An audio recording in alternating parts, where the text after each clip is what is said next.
Assolutamente sì, è stato veramente ansia, diciamo così, fino all'ultimo.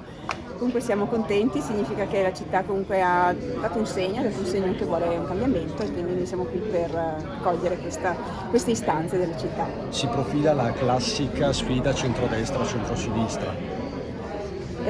Sì, noi siamo, diciamo così, anche trasversali, quindi noi siamo pronti a guidare una città davanti a tutti, nel senso con tutti, in cui tutti si possono sentire protagonisti e di qualunque sia diciamo qualunque sia la tendenza politica, ecco, quindi siamo pronti ad essere la sindaca di tutti, insomma, a prescindere, non è un'indicazione diciamo, di ideologia. Quindi non è una frase fatta, ma è davvero un appello trasversale a tutti il suo. Assolutamente sì.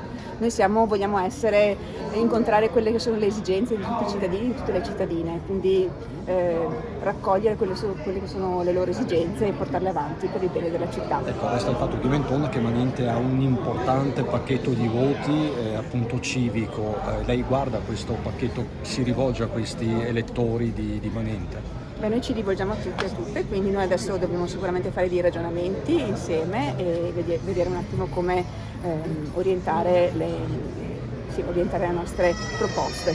Quindi lei ora non ha nessun tipo di preclusione? Assolutamente no, siamo ancora in fase, non ci aspettavamo neanche, cioè abbiamo preso un po' alla volta quello che arrivava. E senta di Mentone, l'affluenza è molto bassa qui a Castelfranco, come se lo spiega? È stata un'affluenza molto bassa e questa è stata un po' una sconfitta, devo dire la verità, per la politica. Bisogna capire da chi non è venuto a votare, capire perché non l'ha fatto e vedere se si riesce ancora a intercettare qualcuno. Senta, i partiti sono un valore aggiunto o sono un peso per i candidati sindaci?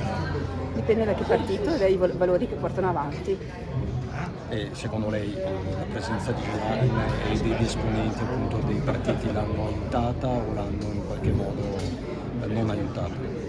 Questo non lo so dire, nel senso che noi non abbiamo fatto una campagna alla ricerca degli esponenti politici che venissero qui. Giuliani è venuta e ci ha onorato del suo passaggio, soprattutto perché doveva venire a salutare la città di Anselmi. Quello che è stato per la campagna, questo lo vedremo, insomma. Adesso c'è da lavorare per 2 settimane, si ricomincia da capo domani, si riparte da zero o insomma da dove si riparte domani? Si riparte da un lavoro che abbiamo fatto, sicuramente non da zero.